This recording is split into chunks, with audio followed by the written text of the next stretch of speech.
Good morning, North America, good afternoon, Europe, and good evening to everyone watching in India. This is US Election Watch.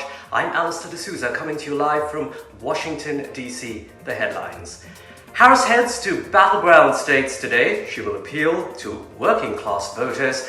Trump will hold a virtual call with a key auto union. Trump says assassination bid could have turned into a mass shooting. Trump recalls the 2017 Vegas shooting, claiming crowds were bigger. Biden returns to the campaign trail after a 2-week vacation. Biden and Harris will hold a joint event in swing state Pennsylvania. And the controversy over Trump's visit to a military gravesite intensifies. Veterans' families defend Trump's visit, slamming Harris.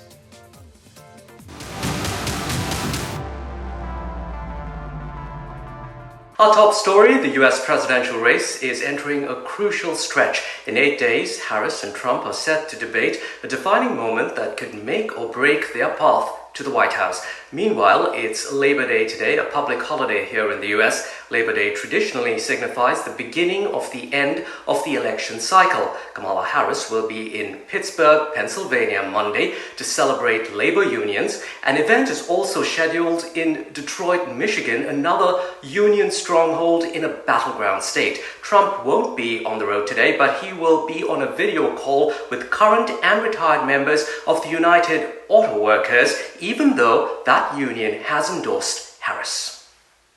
In other news, hello Mr. Postman. Voting in the US presidential elections will begin this week. Yup, you heard that right. The first mail-in ballots of the 2024 election will be sent out Friday in North Carolina, one of the several critical states that could determine who will occupy the White House for the next 4 years. A crucial stage in the race to the Oval Office has begun.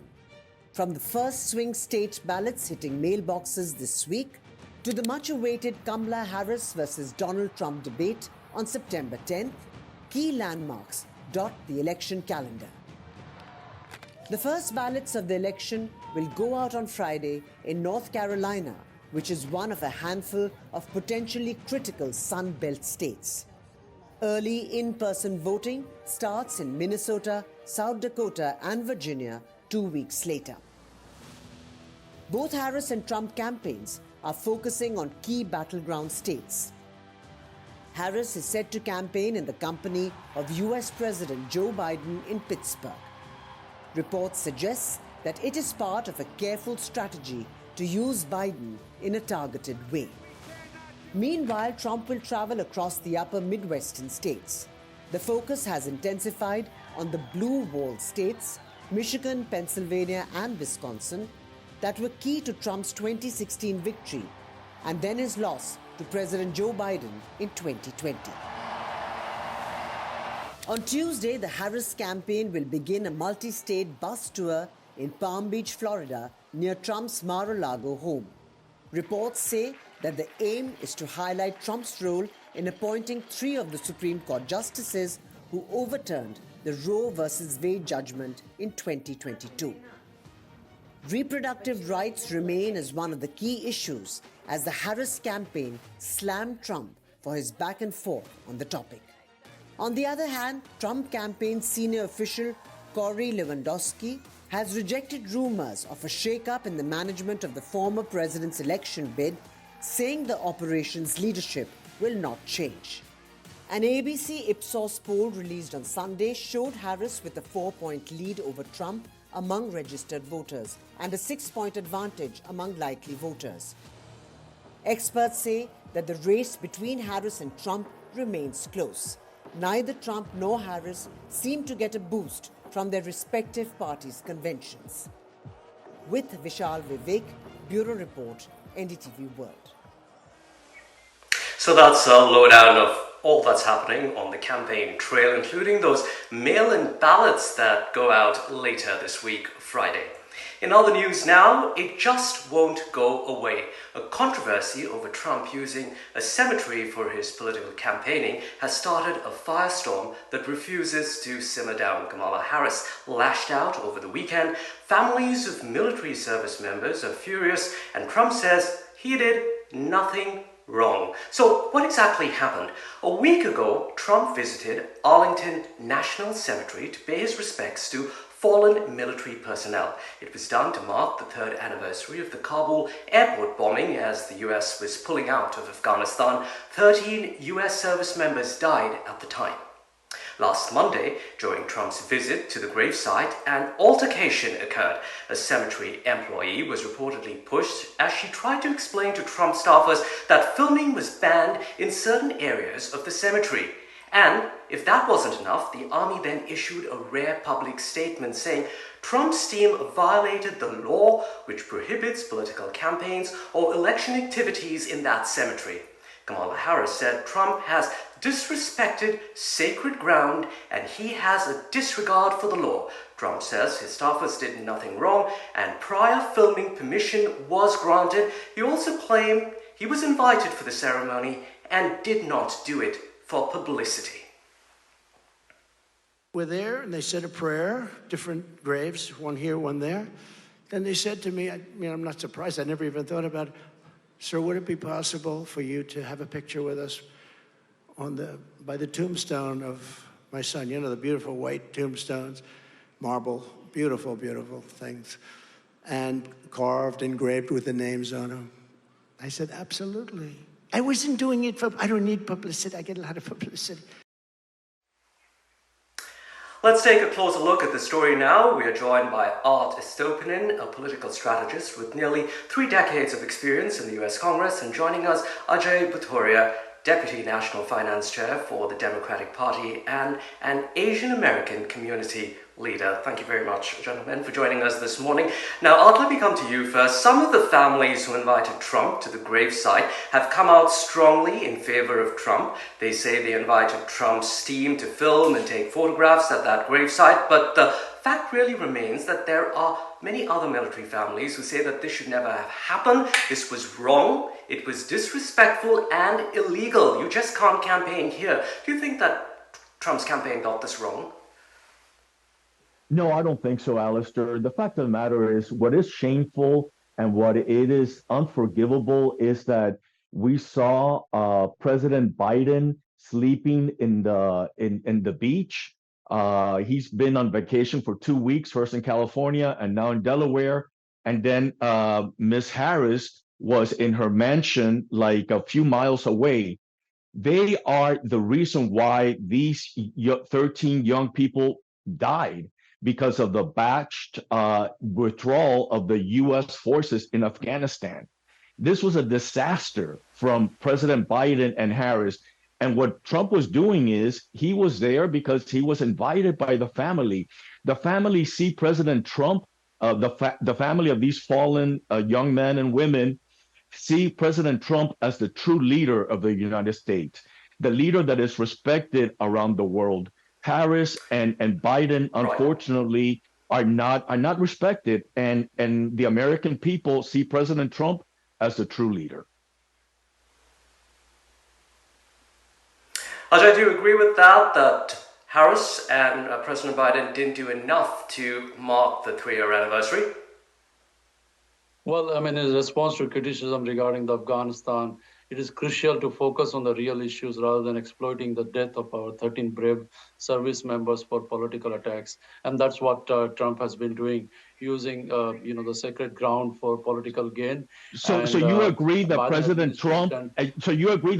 Biden and Ms. Harris acted well in Afghanistan? It was an embarrassment. There is always opportunities for improvement in the way it was done, and we are not going back. And that's what Trump always wants to go back. And Biden administration is working to address the complex challenges surrounding the withdrawal and also continuing. With Trump had the chance to withdraw, he did not do it, but President Biden did it. And he did. As Vice President Kamala Harris has shown he had a plan. But sir, he would never have allowed these 13. Let's give him an opportunity to respond now. The respect for these sacred spaces She has personally visited Arlington Cemetery several times and understands the honoring that our veterans should never be used for political gain, as Trump had tried to do that. Not at all. I totally disagree with that, This one is for Allister. you also now. Ajay, we'll come to you in a second. Now, this is not the first time that families of veterans have criticized Trump, right? There have been a few instances. 2015, Trump dismissed Senator McCain's military record in Vietnam. If you remember, for 5 years, McCain was held captive as prisoner of war. Trump, at that point, he said, I like people who weren't captured. Then his infamous remark calling Americans who died in war losers and suckers. Trump, of course, has denied that, but his own chief of staff says otherwise.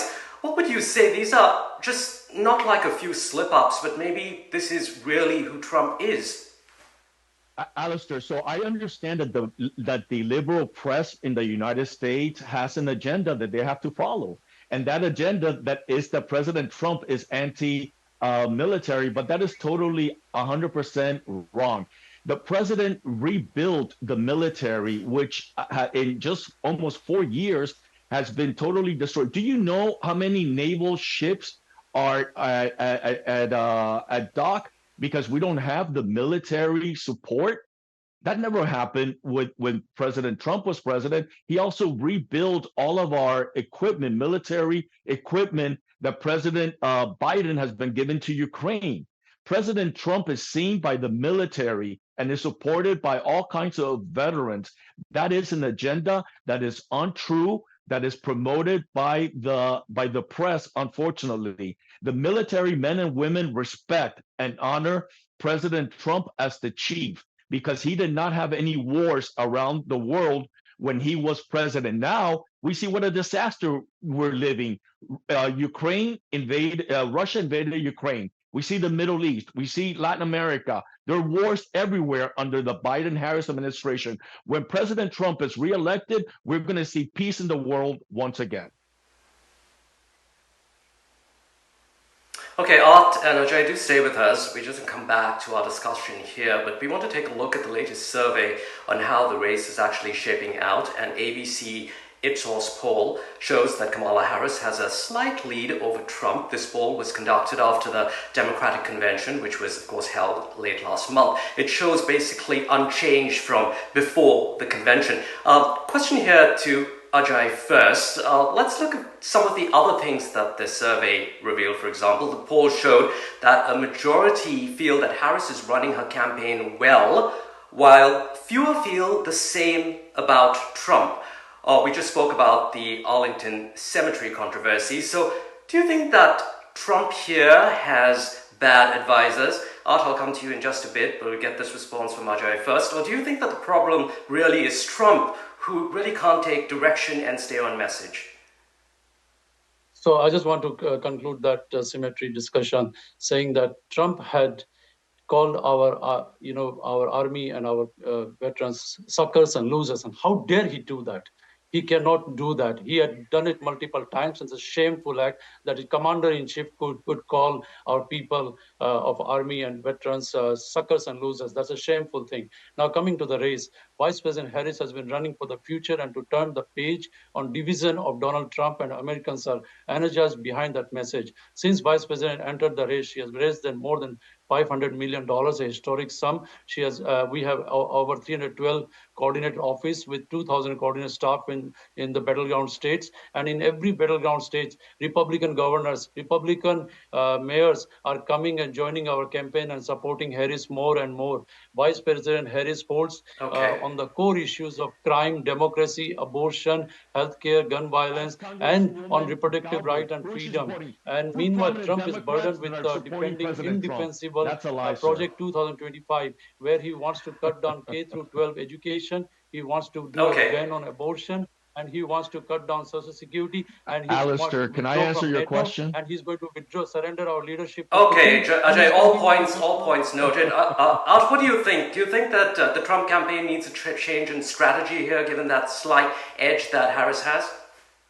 Look, Allister, what I believe that President Trump, if I was advising him, what I would tell him is you need to focus on the issues. Focus on how much was inflation when President Trump was in office. 1.9. How much was home interest rates when he was in office? 2%. Now we see inflation, they say 3-4%. Mortgages are around 6-7%. The price of gas before, when President Trump was in office, it was 1.87. Now it's about $4. So focus on the issues. The United States was much more competitive, was much more stronger when President Trump was in office. And now we see the disaster that we have in the United States under Biden-Harris. We have an open border. We have crime everywhere, poor education, inflation, high rental properties. Everything is a disaster under Harris, Biden. And so that's what I would tell him. I would tell him, focus on the issues.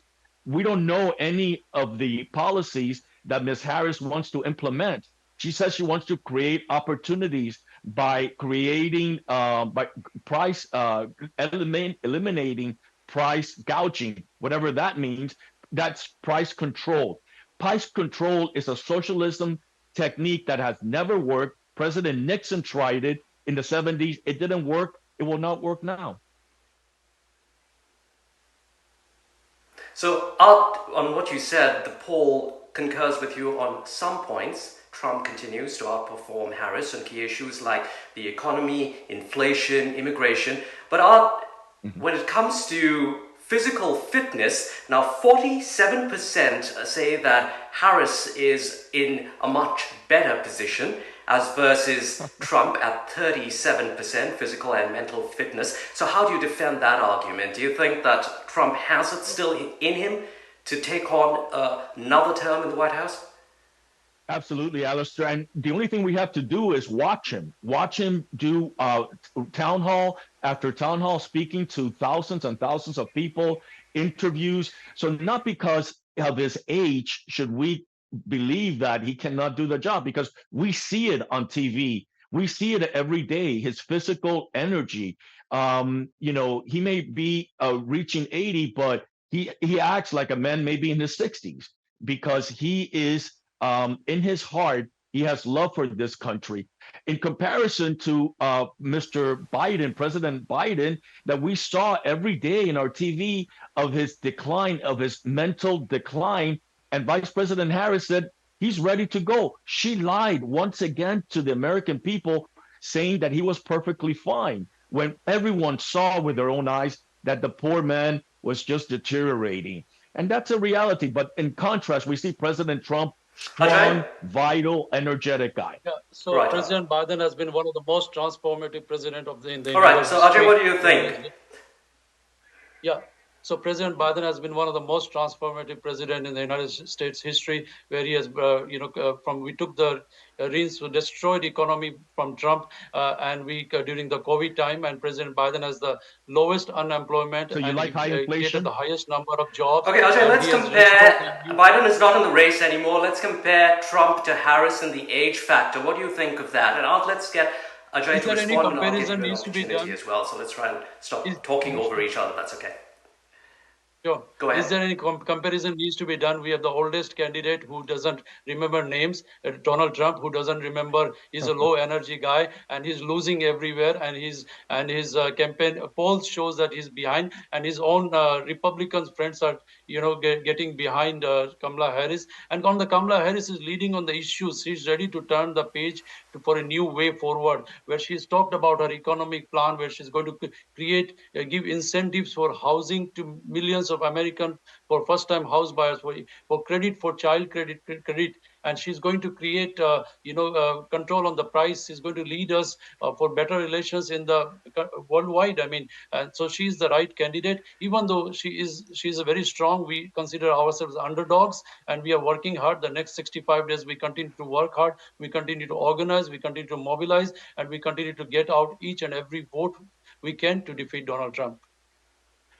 Allister, if I may respond, please, because right, the problem is that we don't have money. We don't have, the United States has $35 trillion in deficit. Where's this money going to come from? Is it going to come from the heavens? No, it's going to come from our taxpayers. The American taxpayers don't want to continue to give all these free programs to illegal immigrants. We have 10 to 15 million illegal immigrants that are receiving free housing, free medical care, free all kinds of benefits that Biden and Harris have created. Enough already. The United States cannot continue to create and pump more money because it's going to bankrupt this country. And this is the fault of Harris and Biden.